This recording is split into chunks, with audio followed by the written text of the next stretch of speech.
During the Vietnamese War, the Soviet Union and the Eastern European satellites were the primary suppliers of war materials to the North Vietnamese who were killing American boys in South Vietnam. Would you comment on our aid and trade with the Soviet Union and with the Eastern European satellites during that period of time? Well, there's no question that the Soviets were the prime suppliers of military equipment and suppliers to the North Vietnamese. Let me give you an example.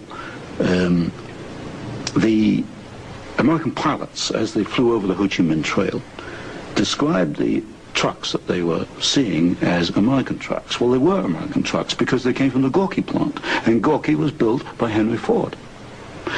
And so you have the situation where we were in effect supplying both sides in the Vietnamese War.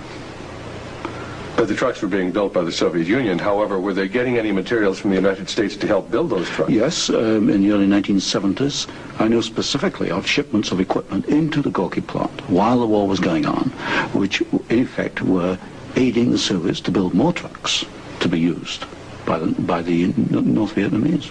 How about loans? Was America extending loans to the Soviet Union during this period when they were the primary financiers of the North Vietnamese? Yes. Beginning about 1970, there was a massive grant of loans to the Soviet Union. I'd say by about 1976, it must have totaled perhaps $40 billion outstanding.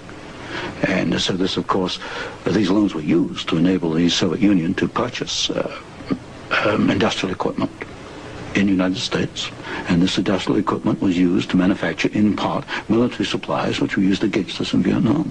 How about Russian shipping that was being used to ferry supplies to North Vietnam? Shipping is a very interesting example because the Soviets published a shipping register, about 6,000 ships, and I analyzed every one of these ships, both the origin of the technology of the ship itself, the hull, and the engine. Most of them are marine diesel engines.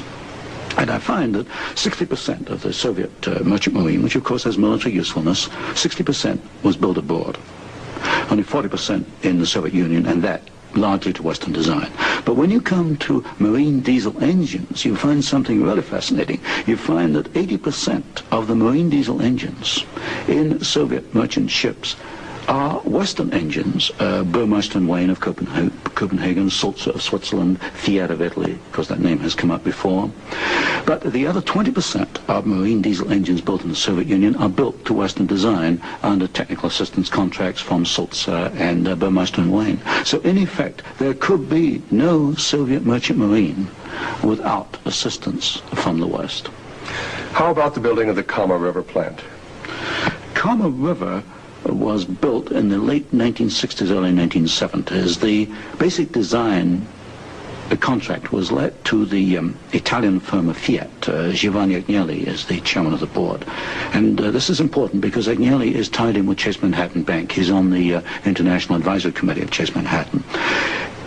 What caught my attention was that Fiat does not manufacture automobile manufacturing equipment. All the Fiat plants in Italy contain American equipment.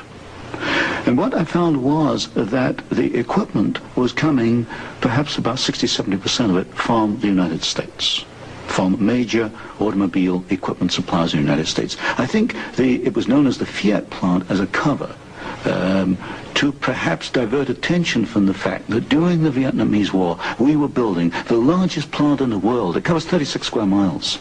We were building for the Soviets, with American equipment, the largest plant in the world. And so it was called the Italian Fiat plant, and I think this was a blind. And so they were building their trucks and armored personnel carriers and other things that could be used then for warfare in South Vietnam? We knew that the Kama plant had military potential. In 1972, I wrote it in National Suicide. I said as much in Miami Beach in 1972. This plant has military potential. It can produce military vehicles. We knew it. And of course today in Afghanistan we find that the Kama vehicles that are there in Afghanistan today from the Kama plant built by American and Italian companies. And it was after you brought out this information that efforts were made to suppress your book, National Suicide, Yes. and your other studies? Yes, because I was bringing out the fact that the Kama River plant had military potential, that we were moving the missiles with the Bryant chucking grinder equipment, and of course other facts along these lines. And what sort of pressure was brought to bear upon you? What sort of pressure was brought to bear upon the publisher of your book, National Suicide? There was pressure on the publisher to prevent publication, to stop publication. He refused to do so. There's pressure brought upon me first to withdraw the book, and then a rather deceitful sort of pressure.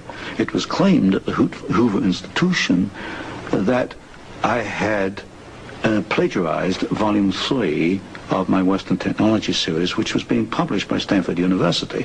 Well, firstly, I challenged them to point out the plagiarization, and nobody could find even 2 sentences that matched up. But then I pointed out that I cannot plagiarize my own work. I hold the copyright on both books, and nowhere in the world can I plagiarize myself. That's a logical impossibility.